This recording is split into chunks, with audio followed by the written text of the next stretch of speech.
Hello everyone, I am Mr. Disturbing, and I am here to help you today. I know you use this video to fall asleep, so before that, like the video and subscribe to the channel. Also, where are you from and what time are you watching? Now get comfortable and relax. The Photographer's Trail. Photography isn't just a hobby for me. It's a way of capturing the silence that most people fear. A method of finding meaning in the emptiness that civilization leaves behind. But sometimes, that emptiness isn't as empty as it appears. Our story is a chilling account of a solo expedition into the most remote corners of the West Virginia backcountry, where the line between observer and observed becomes terrifyingly reversed. I've been a wilderness photographer for nearly 8 years. What started as weekend trips to local state parks slowly evolved into week-long expeditions into places most people will never see. Out there, with nothing but my camera and the weight of absolute silence, I feel like I'm documenting something sacred. Not the manufactured beauty of Instagram posts, but the raw, unfiltered truth of what exists when humans aren't around to witness it. Last October, I planned a solo trip through the Monongahela National Forest, specifically targeting a section of old logging roads that had been abandoned for decades. The area sits between Elkins and Parsons, a stretch of wilderness that doesn't appear on most hiking maps. I'd discovered it through old forestry documents, roads that were cut in the 1960s and left to be reclaimed by the forest. Perfect for the kind of isolation I was seeking. The trip was supposed to be therapeutic. A recent divorce had left me questioning everything about my life, and I needed space to think. 4 days of complete solitude, documenting the slow process of nature reclaiming human infrastructure. Roads being swallowed by saplings, old equipment being consumed by rust and moss. There's something deeply comforting about watching civilization lose its grip. I started early on a Tuesday morning, the air holding that sharp bite of late autumn, packed with my camera gear, enough food and water for 5 days, and a small tent designed for stealth camping. The Forest Service road I'd identified on satellite imagery was exactly where I expected it to be, though barely visible beneath years of fallen leaves and overgrowth. The first day passed with an almost supernatural peace. No wildlife, no distant traffic, just the sound of my footsteps on decomposing leaves.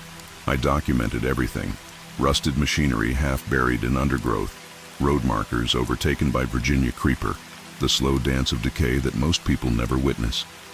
By evening, I'd captured some of the most haunting images of my career. It was on the second day that something began to feel wrong. I was following what appeared to be an old skid road, a path bulldozers had once used to drag fallen trees. The forest here was different, quieter. Even the wind seemed muted, as if something was absorbing sound before it could travel. That's when I noticed the footprints. They weren't fresh, but they weren't old either. Bootprints pressed into the soft earth at irregular intervals, sometimes following the path, sometimes veering off into dense undergrowth for no apparent reason. The pattern was erratic, almost frantic. Someone had been walking here recently, but their movement suggested someone who was either lost, confused, or something far more disturbing. Around midday, I found the first piece of evidence that I wasn't alone. A plastic water bottle, partially buried beneath fallen leaves, but placed with an almost deliberate precision. Not dropped or discarded, but positioned. The label had been carefully peeled away, leaving only the clear plastic and a residue pattern that looked intentional. The footprints continued, becoming more erratic. Whoever was making them was walking in circles, backtracking, moving in patterns that made no logical sense. At one point, the tracks led directly to a massive oak tree, circled it 7 times, then continued deeper into the forest. The bark of the tree was scarred with what looked like fingernail marks, gouges that were too deep and too intentional to be accidental. That afternoon, I heard them. Footsteps. Human footsteps about 50 yards behind me, moving through the undergrowth with a deliberate rhythm that matched my own pace. When I stopped, they stopped. When I continued, they continued. I called out twice, but only silence answered. The kind of silence that feels like it's listening. I changed direction, leaving the old logging road and heading toward higher ground. The footsteps followed, maintaining that same measured distance. Never closer, never farther, just a constant presence moving parallel to my path through the forest. By evening, the psychological pressure was becoming unbearable. That night, I made camp in a small clearing, positioning my tent against a large boulder to protect my back. I didn't build a fire, didn't want to advertise my location. Around 10 p.m., I heard movement. Not the random sounds of wildlife, but deliberate pacing just outside the range of my vision. Heavy breathing, like someone who was excited or agitated, moving in a slow circle around my campsite. The terror escalated around 2 a.m. A camera flash went off somewhere in the darkness, followed by another, then another. Someone was photographing me, documenting me the same way I had been documenting the forest. The irony was not lost on me, but the fear was overwhelming. I was no longer the observer. I had become the subject. I packed my gear in complete darkness and left the campsite, using only my red-filtered headlamp to navigate. The flashing continued, following me through the forest like a grotesque paparazzi session. Every few minutes, another flash would illuminate the trees around me, always from a different angle, always just out of sight. The final horror came as I was trying to find my way back to the main road. A figure appeared among the trees, maybe 60 yards away, standing perfectly still. In the brief moment my headlamp caught them, I could see they were holding something. A camera. A large, professional camera with a telephoto lens pointed directly at me. I ran, crashing through undergrowth, abandoning any attempt at stealth or navigation. Behind me, camera flashes continued, documenting my panic, my terror, my complete psychological breakdown. I didn't stop running until I reached my truck, threw my gear in the back, and drove away from that place as fast as the logging road would allow. At the ranger station, my report was met with polite skepticism. They suggested I might have encountered another photographer, maybe someone doing night photography of wildlife, but the online research I did later painted a different picture. Forums filled with reports of strange encounters in that same area. Hikers who had been followed for days by someone they never saw clearly. A woman who found professional photographs of herself sleeping, left on her car windshield after a camping trip. This is more than just a story of being stalked in the wilderness.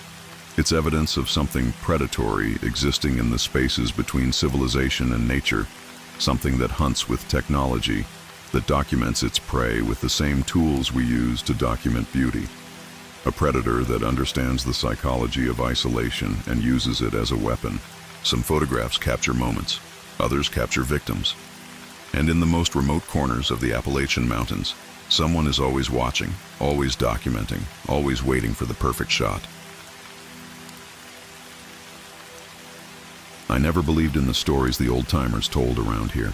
Growing up in these mountains, you hear every tale imaginable about things that supposedly lurk in the deep woods, creatures that don't have names, sounds that don't belong to any animal you'd find in a field guide.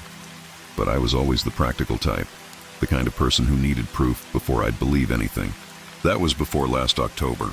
I'd been going through what you might call a rough patch. Lost my job at the mill, relationship fell apart, and I was spending too many nights staring at the bottom of a bottle wondering where everything went wrong. My grandfather always said the mountains had a way of clearing a man's head if he gave them the chance. So I decided to take his old hunting rifle and spend a few days up in the national forest. Maybe bag a deer if I was lucky, but mostly just get away from everything that reminded me of how my life had turned to shit. The spot I picked was about 8 miles off the main trail, deeper into the wilderness than most folks bother to go. It's the kind of place that feels untouched, where the trees grow so thick that noon looks like dusk, and the silence is so complete it makes your ears ring. I'd been there before, years ago with my dad, and I remembered it being peaceful, restorative even. I set up camp in a small clearing beside a creek that barely qualified as more than a trickle. The sound of water moving over stones was the only noise for miles, or so I thought. I built a small fire, heated up some beans from a can, and settled in for what I expected to be the first good night's sleep I'd had in months. But sleep didn't come easy that first night. It started with a feeling. You know the one I'm talking about if you've ever spent time alone in the woods. That prickly sensation on the back of your neck that makes you turn around, expecting to see something watching you from the tree line. Only there's never anything there when you look. At least, nothing you can see. I told myself it was just nerves. Being alone in unfamiliar territory can mess with your head, make you jumpy over nothing. Every snap of a twig becomes a footstep. Every rustle of leaves becomes something moving through the underbrush. It's natural, I figured. Part of adjusting to the wild after spending too much time in town. But this felt different somehow, more deliberate. Around midnight, I was lying in my sleeping bag staring up at the canopy when I heard it for the first time. A sound that didn't belong to any creature I knew. It wasn't quite a growl, wasn't quite a moan, but something in between that made my blood run cold. Low and drawn out, like someone trying to speak through a mouthful of gravel. The sound came from somewhere beyond the firelight, maybe 50 yards into the trees. I grabbed my flashlight and swept it across the darkness, but the beam only penetrated about 20 feet before the forest swallowed it up. Nothing but shadows and tree trunks staring back at me. I waited, hardly breathing, for the sound to come again. But the woods had gone completely silent. Not even the creek seemed to be making noise anymore. That kind of silence that feels heavy, oppressive, like the forest itself is holding its breath. Eventually, I convinced myself it had been an owl. Maybe a sick one, which would explain the strange quality of the call. I'd read somewhere that injured animals sometimes make sounds that don't match their species. It was a reasonable explanation, and I clung to it as I finally drifted off to sleep. The second day started normal enough. I woke with the sunrise, made coffee over the coals from my fire, and spent the morning exploring the area. The forest was beautiful in daylight, all golden shafts of sunlight filtering through ancient oaks and maples. I found deer tracks near the creek and set up in a spot where I could watch a game trail that looked well used. But as the day wore on, that feeling returned, the sense of being observed. I'd be sitting perfectly still, watching for deer, when I'd catch movement in my peripheral vision. Just a flicker, like someone ducking behind a tree the moment I turned to look. It happened again and again, always just at the edge of my vision, always gone by the time I focused on the spot. The rational part of my mind kept offering explanations. A squirrel running up a trunk, a bird taking flight, leaves falling. But deep down, in that primitive part of the brain that kept our ancestors alive when the world was full of predators, I knew I was being stalked. By evening, I was on edge. Every shadow seemed to hold something crouched and waiting. Every gust of wind sounded like footsteps. I built my fire bigger than I needed to, stacking wood until the flames reached higher than my head, creating a circle of light that felt like the only safe space in the world.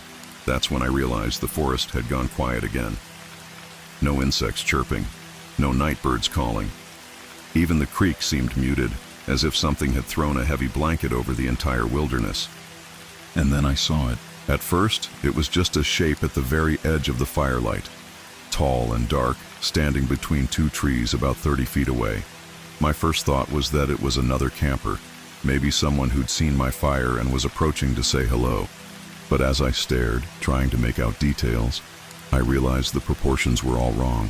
Too tall, too thin, and the way it stood, there was something unnatural about its posture, like it was mimicking human stance without quite understanding how humans actually hold themselves. I called out, my voice cracking slightly. "Hello? You okay out there?" The shape didn't respond, didn't move, just stood there silent and still as the trees around it. I reached for my flashlight, but by the time I got it turned on and pointed in that direction, nothing was there. Just empty forest, staring back at me. My hands were shaking as I swept the beam back and forth across the tree line. There was no sign that anything had ever been there. No footprints in the soft earth, no disturbed vegetation, nothing. But I knew what I'd seen. I didn't sleep at all that night. I sat with my back to a large oak tree, rifle across my knees, feeding the fire every time it started to die down. My eyes never left the darkness beyond the light, searching for any hint of movement, any sign that the thing had returned. Because I was certain now that it would return. The hours crawled by with agonizing slowness. Every few minutes I'd hear something, a soft footfall in the leaves, the crack of a branch. Always from a different direction, as if whatever was out there was circling the camp, testing the boundaries of the firelight. Around 3 in the morning I heard breathing, deep, slow, deliberate breaths that seemed to come from directly behind me. I spun around, pressing my back against the tree, but there was nothing there. The breathing continued for several minutes, moving from behind me to my left, then to my right, as if something was walking a slow circle around my position. The sound was wrong in ways I can't fully explain. Too wet, too labored, like damaged lungs struggling to process air. And there was something else mixed in with it. A faint whistling noise that reminded me of wind passing through a gap in old wood. I wanted to run. Every instinct screamed at me to grab my gear and flee into the darkness, to put as much distance as possible between myself and whatever was hunting me. But I knew that running would be suicide. In the dark, in unfamiliar terrain, I'd be at a complete disadvantage. At least by the fire, I could see anything that approached. So I waited, and listened, and tried not to lose my mind as the breathing continued its circuit around my camp. Dawn came eventually, as dawn always does, though it felt like the longest night of my life. With the first hint of gray light filtering through the canopy, the breathing stopped. The oppressive silence lifted, and the normal sounds of the forest gradually returned. Birds began their morning songs. Insects resumed their chittering. The creek bubbled happily over its stones. But I was done. Whatever was out there, I wanted no part of it.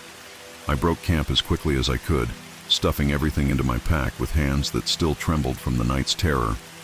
I didn't bother to properly extinguish the fire, just kicked dirt over the coals and hoped for the best. My only thought was getting back to the trail, back to civilization, back to a world that made sense. The hike out should have taken 3 hours. I made it in 2, practically jogging through terrain that had seemed leisurely on the way in.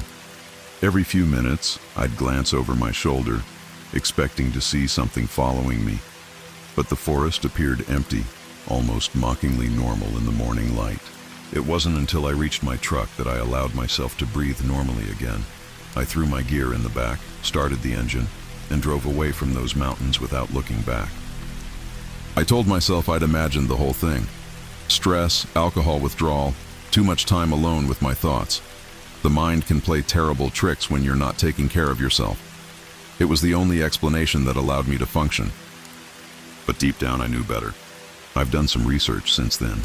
Spent hours on the internet reading about similar encounters, stories from other people who've met things in the deep woods that don't belong in any scientific classification. The accounts are remarkably consistent. A tall, thin figure at the edge of the light. Unnatural breathing. The sense of being stalked by something that understands humans well enough to hunt them, but not well enough to be human itself. The old-timers around here have a name for it, though they don't like to say it out loud. They call it the forest thing, and they say it's been in these mountains longer than the Cherokee, longer than any human presence. They say it's part of the forest itself, something that grew out of the dark spaces between the trees where sunlight never reaches. They say it doesn't usually hurt people, just watches them, studies them, learns from them. But they also say that sometimes, when someone goes too deep into its territory, stays too long in places where humans aren't meant to be, sometimes those people don't come back out. I think about that a lot these days. Wonder about the campers and hikers who disappear in these mountains every year, the ones whose bodies are never found despite extensive search efforts. The official reports usually blame exposure or falls or getting lost, natural causes. But I know there's at least one unnatural cause stalking through those woods. Something that breathes wrong and stands wrong and watches from the shadows with an intelligence that's both ancient and alien. I haven't been back to the mountains since. Haven't touched my rifle or camping gear. When people ask why I don't hunt anymore, I just tell them I lost interest. It's easier than trying to explain the truth. Because the truth is, I'm not sure I actually escaped that night. Sometimes when I'm alone in my house after dark, I hear breathing outside my windows. Deep, wet breaths with that same whistling quality I remember from the forest. And sometimes, when I glance out at the tree line that borders my property, I see a tall, thin shape standing motionless between the oaks, watching, waiting, learning. Maybe I brought something back with me from those mountains. Maybe the forest thing decided I was worth following.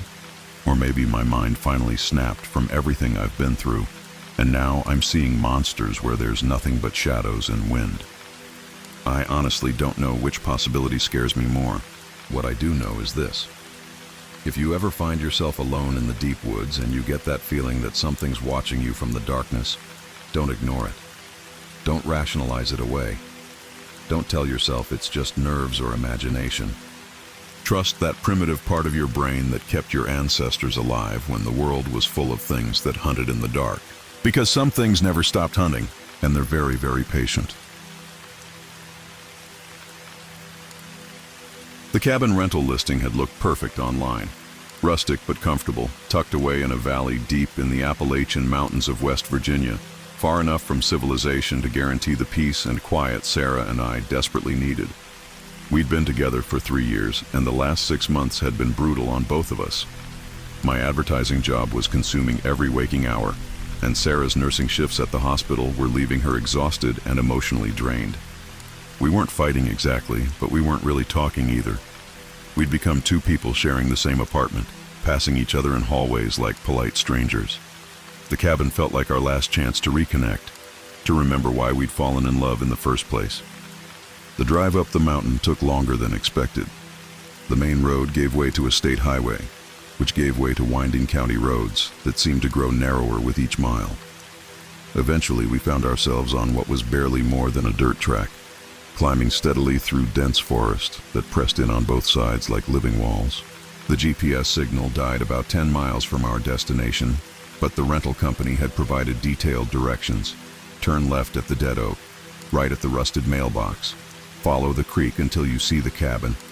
When we finally found it, nestled in a small clearing beside a babbling stream, I felt some of the tension leave my shoulders for the first time in months.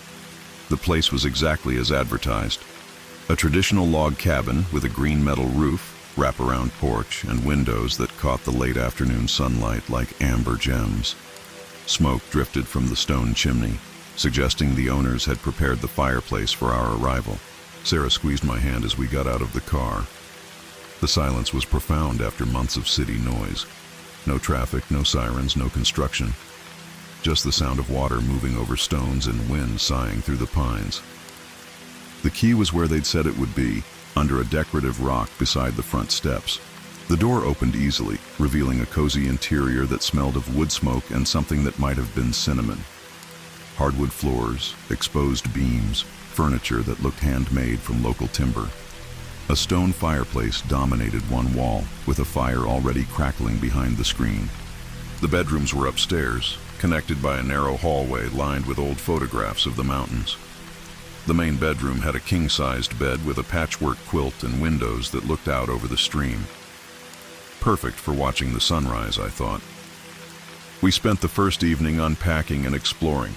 The cabin was larger than it had seemed from outside, with a full kitchen, comfortable living room, and even a small library tucked into an alcove beneath the stairs. The books were mostly local history and folklore, stories about the early settlers and the Cherokee who had lived in these mountains for centuries before them. Sarah made dinner while I built up the fire. We ate by candlelight, talking more than we had in weeks. About work, about us, about the plans we'd made when we first started dating. The conversation felt natural, unforced, like we were finally remembering how to be together. As the evening wore on, we moved to the couch in front of the fire.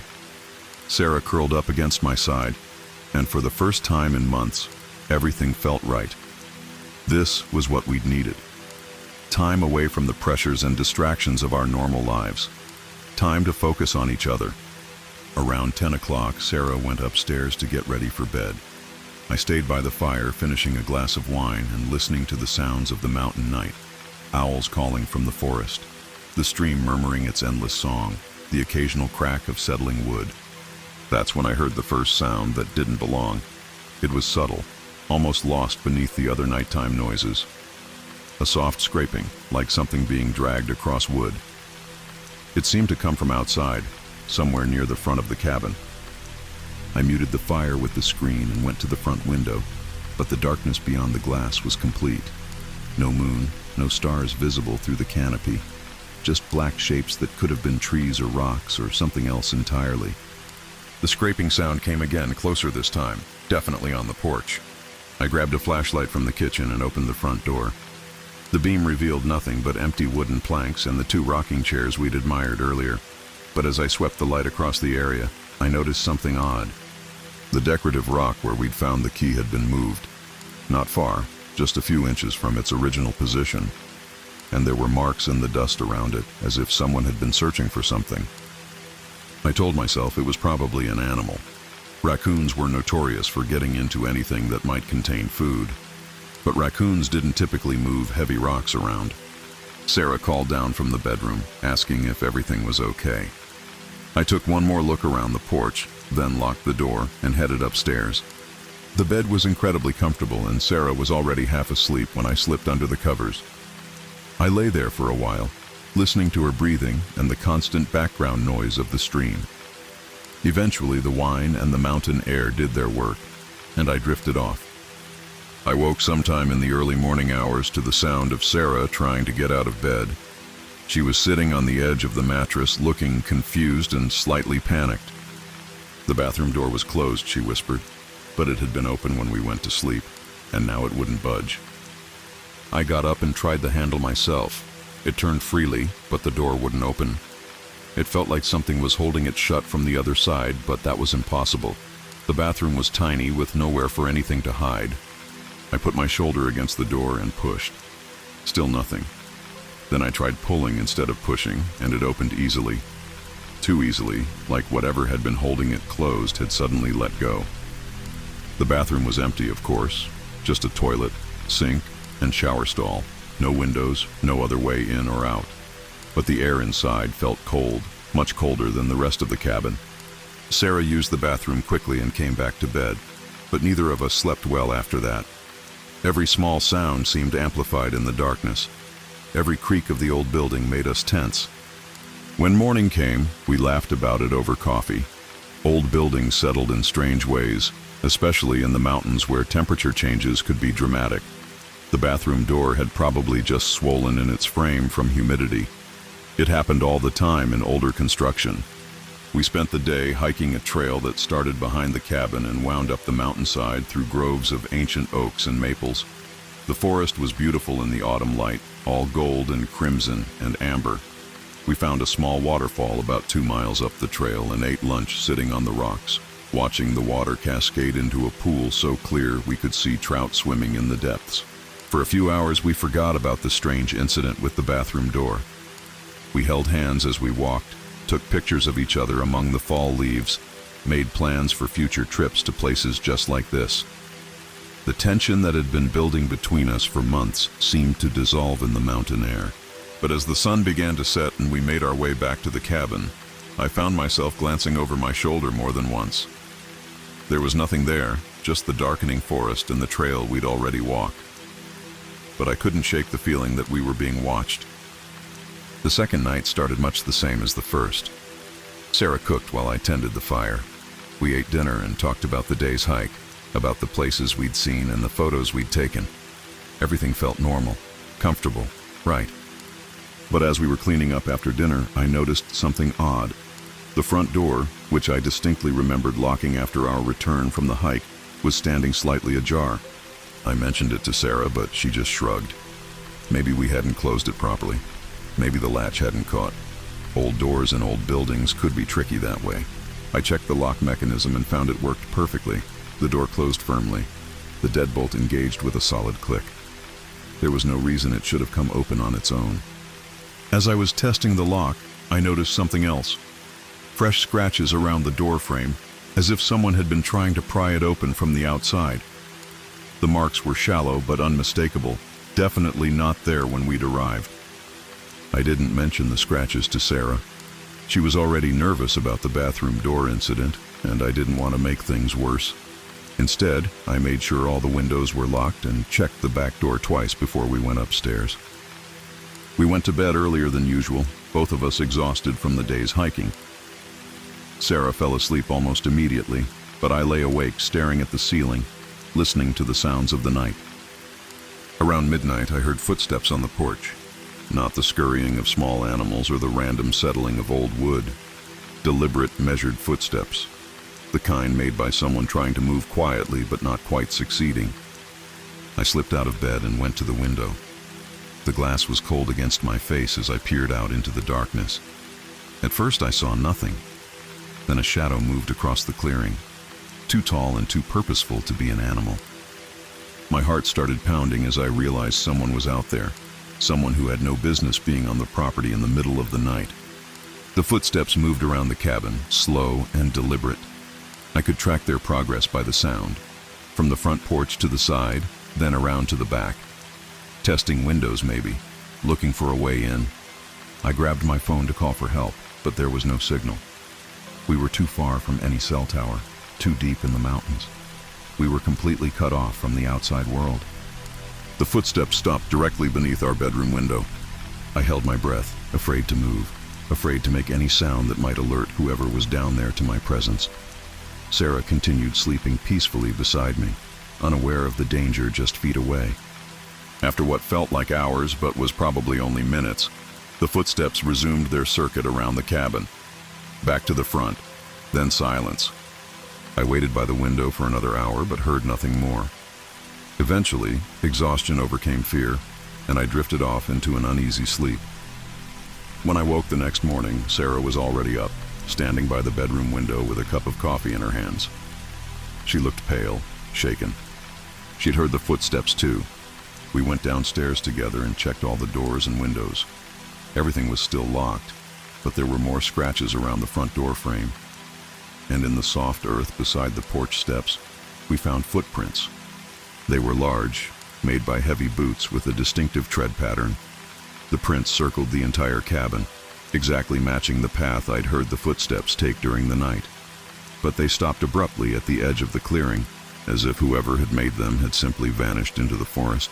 Sarah wanted to leave immediately, pack up our things and head back to the city where police stations and hospitals and help were just a phone call away.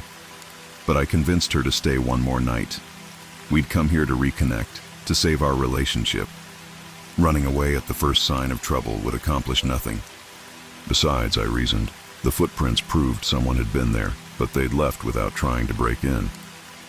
Maybe it was just a local, curious about the strangers staying in the cabin. Maybe it was someone checking to make sure we were legitimate renters and not squatters. Sarah wasn't convinced, but she agreed to stay. We spent the day exploring a different trail, this one leading to an old homestead that had been abandoned decades ago. The foundation stones were still there, along with the remnants of a root cellar and what might have been a barn. As we walked through the ruins, I found myself wondering about the people who had lived there. What had driven them to leave? Had they simply moved to town for better opportunities, or had something else forced them out? There were stories in the local history books about families who had disappeared from isolated mountain settlements. Official records usually blamed harsh winters or failed crops, but the folklore suggested other explanations. Things that hunted in the deep woods. Things that didn't like sharing their territory with newcomers. I didn't share these thoughts with Sarah. She was already on edge, and speculation about mountain monsters would only make things worse. We returned to the cabin as the sun was setting, painting the sky in shades of orange and purple. The place looked peaceful in the twilight, almost postcard perfect. Smoke rose from the chimney where the fire had been banked but not extinguished. The windows glowed with warm, welcoming light. But as we approached the front door, I noticed something that made my blood run cold. The door was not just unlocked, it was standing wide open. We'd locked it securely before leaving for our hike. I checked it twice, turning the handle and pushing against the door to make sure the deadbolt was properly engaged. There was no way it could have opened by itself. Sarah grabbed my arm, her fingers digging into my skin. She wanted to leave right then, without even going inside to get our things. But all our belongings were in the cabin. Our clothes, our phones, our car keys. I took a deep breath and stepped onto the porch. The floorboards creaked under my weight, sounding unnaturally loud in the evening quiet. I pushed the door open wider and peered inside. Everything looked normal.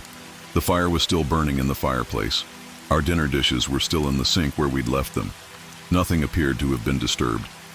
But the air inside felt different, colder, and there was a smell I couldn't identify, something organic and unpleasant, like damp earth mixed with something that had been dead for a long time. We gathered our things as quickly as possible, throwing clothes into suitcases without bothering to fold them.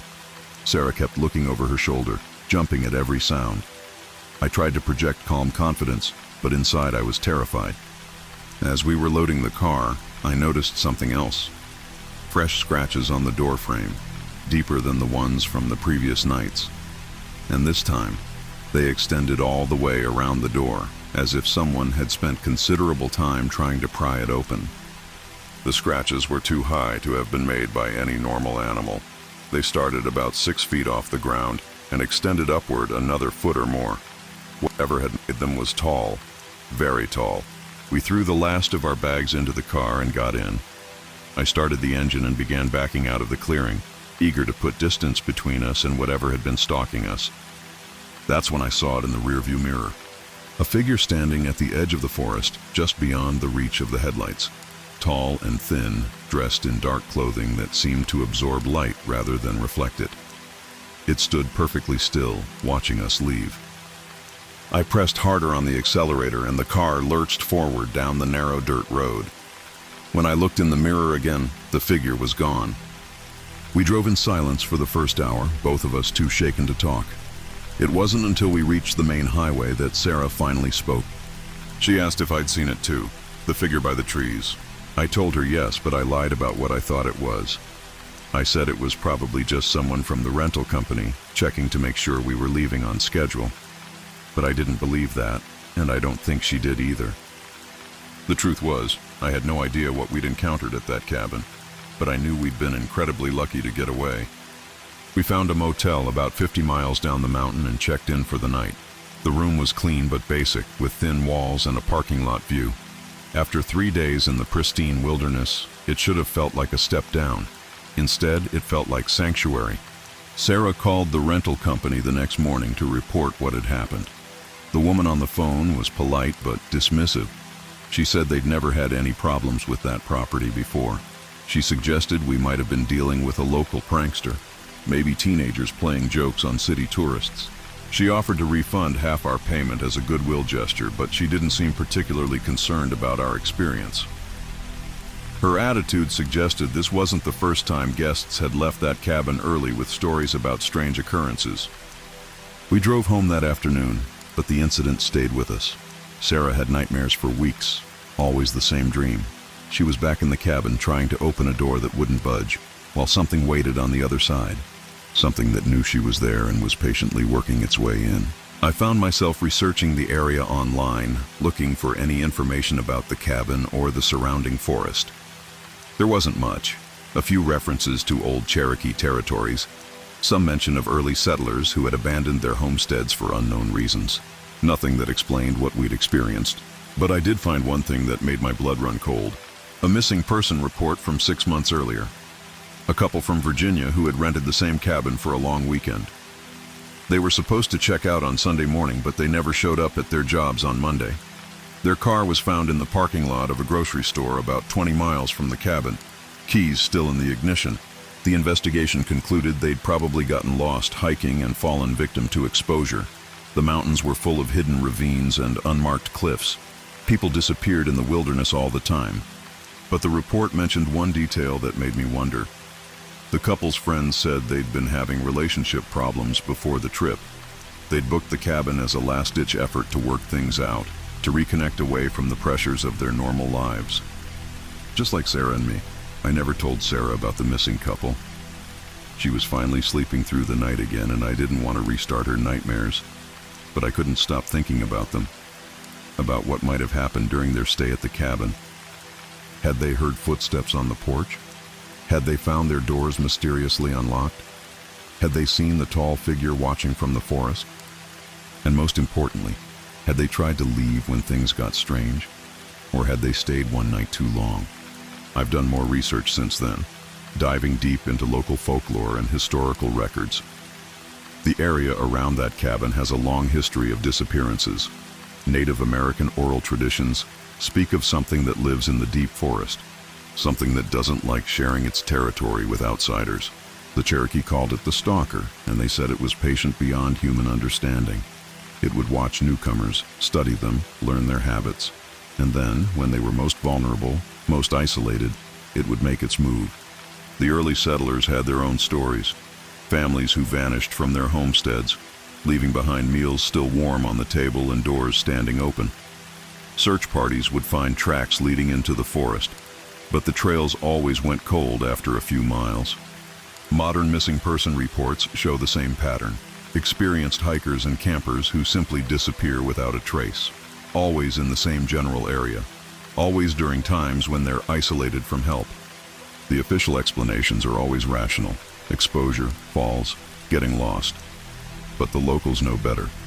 They avoid that part of the forest, especially at night. They tell their children not to wander too far from home. They lock their doors and windows when the sun goes down, because they know something lives in those mountains, something old and patient and hungry, something that collects people the way others might collect stamps or coins. I think about that sometimes when I'm lying in bed in our apartment back in the city. I think about the couple who went missing, and I wonder if they're still out there somewhere. Still in that cabin, maybe. Still trying to leave, but finding their doors locked from the outside. Still being watched by something that has all the time in the world. Sarah and I never went back to the mountains. We found other ways to reconnect, other places to escape the pressures of modern life. Beach resorts, city breaks, anywhere but the deep woods of Appalachia.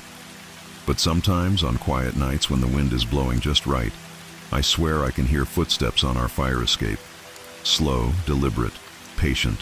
The kind made by something that knows where we live and is just waiting for the right moment to knock on our door. And I wonder if leaving that cabin was really an escape, or just the beginning of a longer, more careful hunt. Because the thing about patient predators is that they never really give up. They just wait, and watch, and follow, until the time is right to finish what they started.